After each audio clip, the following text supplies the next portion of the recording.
In which kind of country will you want your children to be? This is the question. It is not about you and me.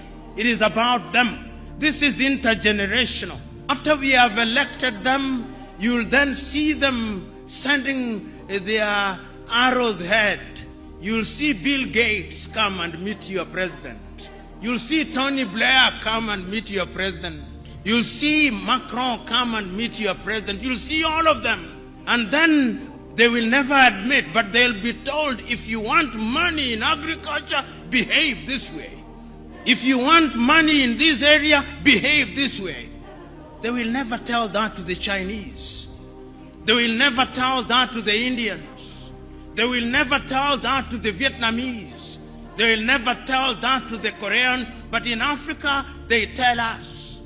That is why, as I speak to you now, under this new scramble, the IMF and the World Bank are back, telling you who to hire in your universities, what to sell and what not to sell. It is a sad situation. So today, as I look at Africa in that new scramble, the Chinese are here, the Turks are here, the British are here, the French are here, the Qataris are here, the Americans are here.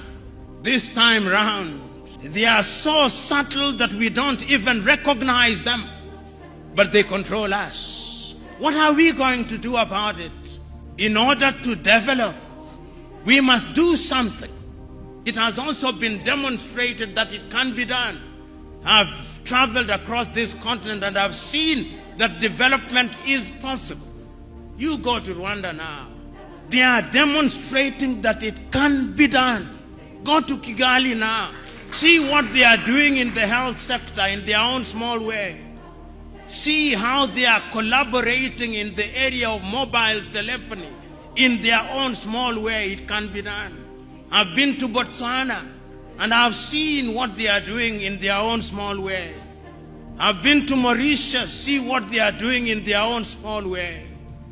And they do not have the resources that other countries have. And I'm giving these examples to say that indeed it can be done, and it can be done within the continent of Africa.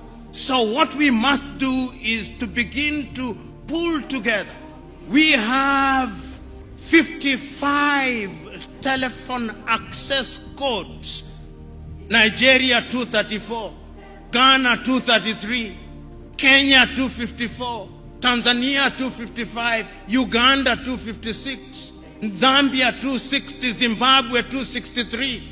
How can we, in this day and age, you cross into Benin, you cross into Togo, you cross into Guinea-Bissau, you have a different internet connectivity. Why can't Africa have a single satellite and a single telephone call, so that when I travel from Mogadishu in Somalia to Dhaka in Senegal, like the Chinese do, like the Americans do, like the Indians do, we can have the same, because communication is critical to development.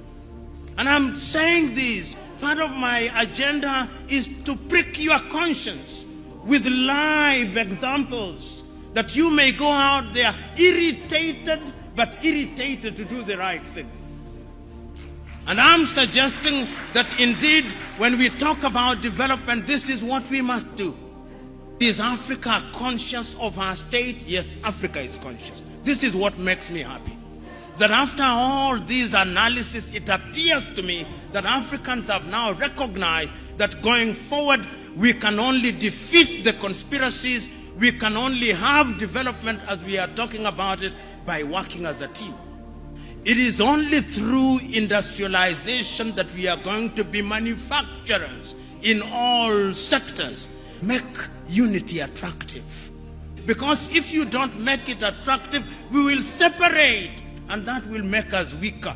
You are here, maximum 40 years, you will have gone upstairs. But after 40 years, in which kind of country will you want your children to be? This is the question. It is not about you and me. It is about them. This is intergenerational. Africa must change. Africa can change. And it can only change if we change our minds. And our minds we must change.